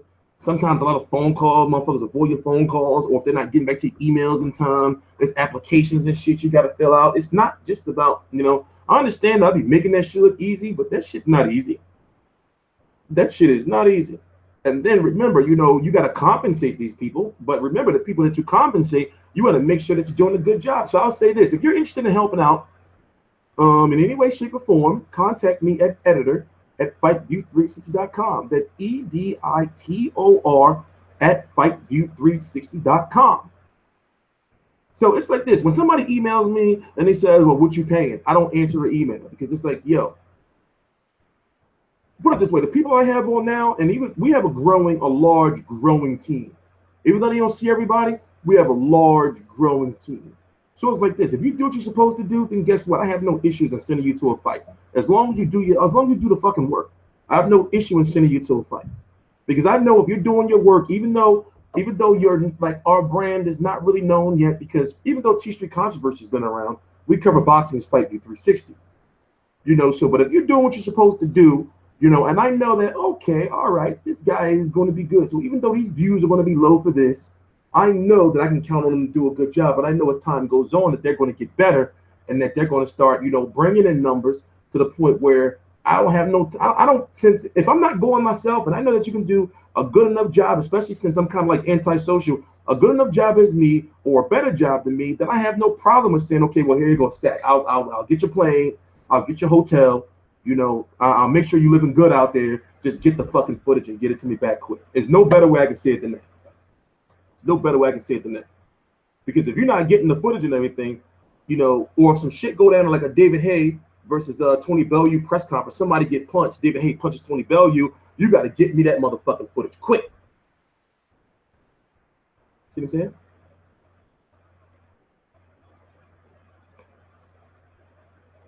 No. It's like this. I'm not. Like I said it before. Like I've been watching all these people for years, and my goal is to capitalize off of their mistakes, or more so, a lot of them their lack of boxing knowledge. So therefore, when I send somebody to a fight, or if I send somebody to a to a press conference or something, I'm on the phone. I'm prepping them. I'm telling them all the, you know, I'm telling them, like, listen, these are the questions that people want answered. You know, I'm telling them about the layout. I'm telling them, you know, like, you know, what's up with Jesse Hart? You know what? I was supposed to be getting in contact with him. He's fighting. Is he fighting this weekend? I think Jesse Hart's fighting this weekend. I was supposed to see him on March the 10th, but I was still sick that week. I was supposed to see him on March the 10th. Also, I've been building connections with like local boxing promoters, like King's Boxing Promotion. Shout out to them. I talked to Mark Abrams before Garcia versus Vargas. Pelt's Boxing Promotions, and Johan Boxing Gym. So technically, by default, I'm the #1 boxing media member in Philly, so I got to be at all those too. So that's why I'm getting my all my stuff together, because I'm supposed to be at a local boxing gym at least once every 2 weeks, or at least once a week.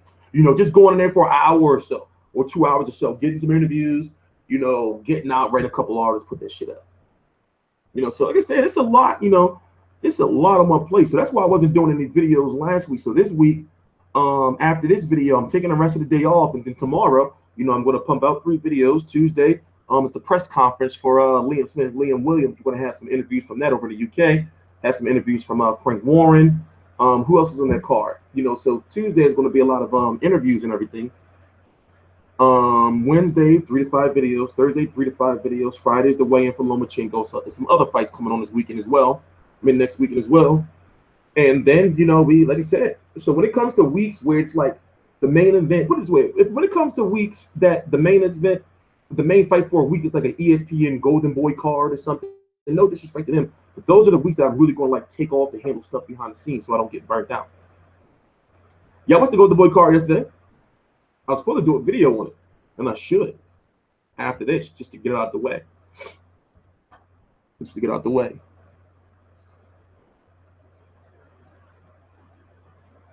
I'm really interested in that Crawford versus Diaz fight, because that fight's going to test Terrence Crawford's ability to cut off the ring. Remember, he fought a stay-away fight against Victor Postol. He showed very good foot movement, something we haven't seen from him before in the past. So now he's going to have to cut off the ring against Felix Diaz, because Felix Diaz is going to be doing a lot of moving. You see what I'm saying? So that's a fight that I'm really interested in. Rosado versus Murray, April 22nd. Yes, I'm going to do a video on that. Alexander Usyk fights this week. I'm going to do a video on that because I just was talking about him yesterday in my my Hoop versus Breeders video. This chair, I gotta stop leaning on this. I gotta get a new chair. Fuck this chair up already. This chair cost me $162 or some shit. Maybe I didn't put it together right. Yeah, it's time for a new chair. I need a powerful looking chair now. Because I'm getting rid of all this shit too. I'm getting like a nice ass desk. Of course, after all this shit's done. I need like a nice powerful ass chair. Yeah, because you know what it is? When I'm gonna take this.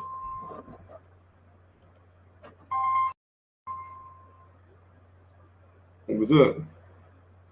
Hey. What's up? How are you? You everything all right? Yeah, everything's good. I thought you need to ask.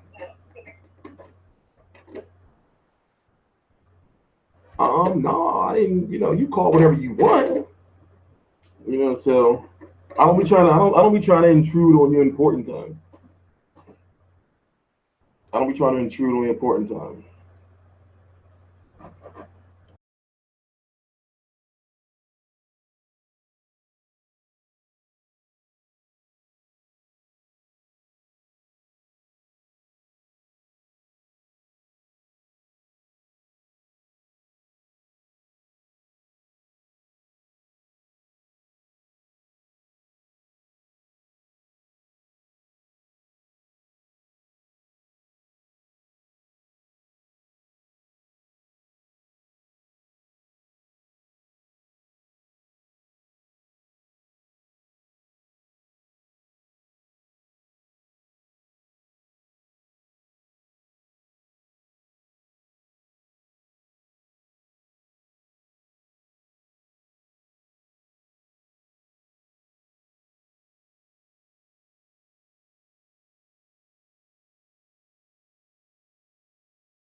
Yeah, my bad. No, I'm not. No, it's not no girlfriend.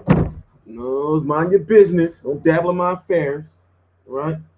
Don't dabble in my affairs. Yeah, them shit's trying to do like Kit Kats, right? Don't dabble in my affairs. Oh, my bad, KLD. That's KLD photo. Don't dabble in my affairs. Dabble. Anyway. Yeah, what were we talking about? No, unfortunately, I can't edit that out. Unfortunately, I can't. I only can edit out the first parts with the music. You can't like cut and then merge. You see what I'm saying? Stop itching. Am I itching? I did have this little bit of a breakout right here. I don't know what the fuck that shit was from. Fucking around in the garage. I got this spooky ass garage. I went in there with all these old ass, rusty ass tools. Like they was like, and this is fucking hooks hanging from the ceiling. What the fuck were they doing in there before I got here? So I only been in there twice. I've been in here. I was in there when I first saw the house, and it was like a whole bunch of shit in there. Then the second time I saw the house, the second time I went to the garage was like 3 days ago.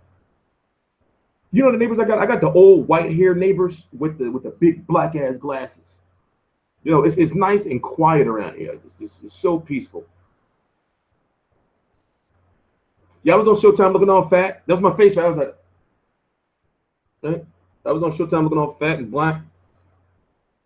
Yeah. TstreeT made it big time. TstreeT was on Showtime All Access. Made it big time. Made it big time. But yeah, I got to end this stream in 10 minutes, though, for real. Because I got like shit to do. Plus, I got to start dinner. WrestleMania's tonight. WrestleMania's tonight. No, I don't got a treadmill. I've been thinking about it. Because there's 3 rooms down here. This is a big-ass room. You know, I'm going to show y'all a little bit of it. Make sure I got no drawers or nothing hanging. Nah, I don't want to adjust the camera. But this is a big-ass room. This is actually supposed to be a family room. There's a bar over there. It's another room right there. And this is the bathroom / boiler room in here. But the problem is we're putting a treadmill down here. And I want a treadmill, so I'm going to have to put it somewhere else. Like, it's a long story short. I'm 6'3". So this ceiling is not that high. You see what I'm saying? So to get on the treadmill, if I'm running, I'm going to be fucking my head up. So the only room be to put it in is that room back there, but that's the laundry room. Here goes a bigger room. Who wants to be jogging in there? Who wants to be in trouble in the laundry room, right? Yeah, look at the laundry. Why are you asking me all these questions about my house? Yeah, I got to wash and dry. Mind your business. Stay out of my affairs. Stay out of my affairs. Roomies, the Hardys are coming back. Yeah, listen, I don't watch none of the weekly wrestling. Let me tell you what I do. It's like a family type night type thing, you know, where every boxing pay-per-view I watch. Not boxing. Well, we watch boxing too. But every wrestling event I watch with my pop, every single one. You know, he's like he watches every Raw, every fucking SmackDown. Then on Saturdays they show the replay of Raw and SmackDown by themselves. He watched that shit. Then every Sunday for pay-per-view, even that TNA shit, I be buying them, you know, or those fucking Ring of Honor shits, you know. So every WrestleMania and every you know, like SummerSlam, you know, and every Royal Rumble, we have like this big ass feast. Like we eat a bunch of junk food, and you know, I either cook like something real big, or I get like you know, like takeout. In this case, it's a Sunday. You know, and we ate out pretty much a good portion of the week. You know, I'm baking a chicken, you know, but I got this fucking shit from the market where it's like this Italian medley, but it's like in a bottle. But it was in the cold section, so it's like some shit that you like pour on the chicken and pour inside the chicken's little hole, and it gives it like this Italian-y type herb type, you know. So I'm trying that shit out. Trying to chill. Then I got a bunch of junk food and shit. So we're gonna watch WrestleMania. I usually fall asleep on that shit though, I'm not gonna lie. I have a favorite porn star. Who has a favorite porn star on Pornhub? Or fucking X Hamster, XX. Who has a favorite porn star? Fucking watch porn.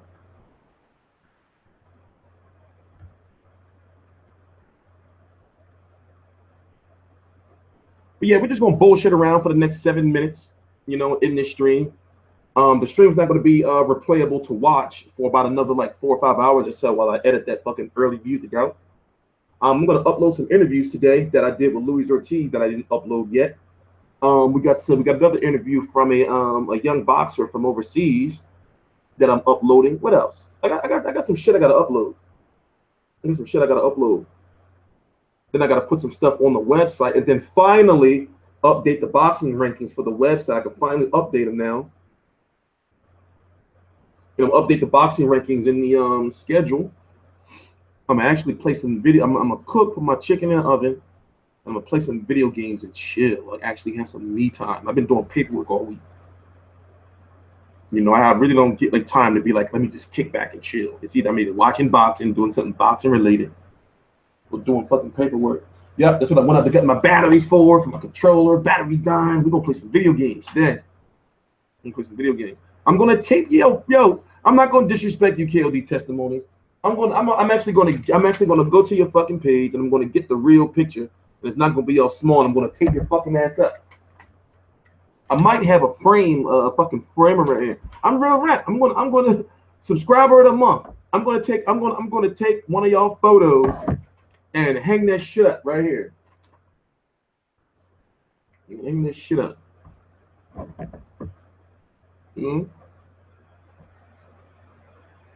Or for more comedic appeal, I could just take a little ass piece of fucking duct tape, gray tape, just tape it right there with no frame. And then write on there with black markers, subscriber of the month, but spell subscriber wrong. Shut up, Mac. 10 ain't your birthday. Liar. Don't be lying, bro. Yeah, so I got a lot of shit on my plate, man. I do want to see Pacquiao fight Keith Thurman. You know? Oh, shit. That's the fight I was talking about, July the 2nd. We are working on sending somebody to fucking, well, not sending somebody to Australia. They're going to be in Australia, but we're going to likely have somebody at Pacquiao versus Horn. Right? How's my health? My health was fine. I was sick last week. I had a cold. It wasn't asthma. I had a cold. Like I was losing my voice and everything. By the end of, what fight was last week that I covered? The weekend, last weekend. I forgot. But yeah.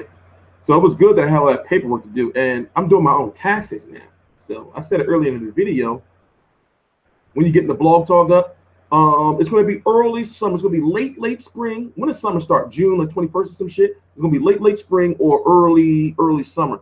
Because I can't start the podcast until I get all this shit done in here. You see what I'm saying?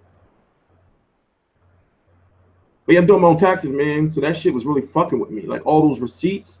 So basically what I do is I save receipts for every single thing that I buy. Everything. From if I buy something for $1, you know, and I got the receipt. So what I do is over the year, I have shoe boxes that I just take the receipts and they'll just pile up somewhere. Take them, stuff them into a shoe box. So now I know to have a better system because now you got 3 shoe boxes of receipts that I had to all scan in, you know, into the fucking computer and shit, you know. So and you gotta sort the fucking bullshit receipts from the good receipts. You gotta figure. So basically everything on my desk, everything in this room pretty much is a tax write-off. So you gotta figure out what shit you can, you know, use for your taxes, what shit the trust fund can use for their taxes, all kinds of crazy shit, man. Crazy shit. You know, so that shit took me, it took me days. So now my money's freed up again because after I bought the house, you know, paperwork and bills just started piling up. So before I can spend some more money, I said, all right, let me get all this shit sorted first. And then that's when I got to get this done. I'm getting this done first, the most important room. And then I'm getting the kitchen done, but I'm not getting it done all at the same time. But like I said, this comes first. This is the most important room. And then I'm getting all my furniture and shit. Because usually, y'all may not hear him, but when I do my videos, my pop be right here. He be over there, sitting down and shit on his tablet. So yeah, man, that doing your tax shit ain't no good, man. But at the same time, to do the amount of taxes that I have to do, you know, it's either you're going to pay somebody a lot of money because they got to sort through all of that shit, or you do it yourself. So going forward in the future, all depends on what the finances are looking like next year. I'm going to pay somebody to do it. But it all depends on how organized I keep from now on going forward, so I don't run into these problems in the future. You know, because that listen, because you got to literally sort all receipts, like fucking food, gas, transportation, Ubers everywhere, Lyfts everywhere. You know, every single hoodie that I wear in a video, from the t-shirts to the hoodies, my fucking drawers is a tax write-off. This all shit considered a uniform. All shit considered a uniform. You know what I'm saying? It's kind of crazy. It's kind of crazy. So the good thing I found out about this is that at the end of the day, I'm not going to owe as much as I thought I owed. In fact, I might like just like break even. You know, but I don't get no motherfucking income tax. At the worst case scenario, I'll owe like $4,000 or some shit. You know, but as you do on YouTube, remember, I've been doing this shit for years now. So when you're on YouTube, you know to pay that shit as soon as you get it. You know to just to cut that check whenever it's time. But you know, remember, in I got, you get until June, but now our tax day is either April 13th or the 16th. I forgot. You know, so you want to make sure you get that shit out of the way and stop procrastinating. But yeah, I just felt like I was bullshitting around for a little while. All right, guys, listen, this is what I'm going to do. There's going to be another stream this week, likely on Wednesday or Thursday. And this is going to be a full week of videos. So basically, you can expect anywhere from 25 to maybe 40 videos throughout this week, starting tomorrow. There's going to be a live stream after Lomachenko versus Sosa. I'm going to be covering that, card. Let's talk about who's on that card and the fights that are meaningful to watch before we end the stream. Let's see here. Good fight I'm interested in on April 4th on PBC on Fox, Edna Cherry versus Omar Douglas. What's that? That is Tuesday. It's Tuesday coming up. And then that Lomachenko card, it's Lomachenko versus Sosa. This is on HBO. Alexander Grozdik versus Yuniesky Gonzalez. That's a very good fight to pay attention to. Cruiserweight champion, who's considered the best cruiserweight champion in the world. Alexander Usyk versus Michael Hunter. Very big fight. You got Mike Reed, yes indeed, Mike Reed versus Reyes Sanchez. That's a meaningful fight. This is likely going to be on Top Rank TV. You have Jesse Hart versus Alan Campa. Very, very meaningful fight for Jesse Hart because he struggled with lesser competition. Then you got Terry Flanagan versus Peter Petrov, William Smith versus Liam Williams. So it's a productive week for the hardcore boxing fans. When it comes to fights that are coming up. So yeah, I'm gonna leave it at that. TstreeT controversy. I mean, you can say it's kind of mild, I guess. Mild. Wait, what are you talking about, Antonio? You saying it's mild? I mean, it's a decent week if you're talking about like the level of the fights. And remember, on Tuesday we're going to be providing full coverage for the Liam Williams, Liam Smith press conference. So we're hoping to get some real good stuff from Billy Joe Saunders promoter, Frank Warren. So I'm gonna upload this video. I'm gonna go have some lunch, start my chicken, play some video games, watch some porn. I'm gonna get that out of the way. Please subscribe.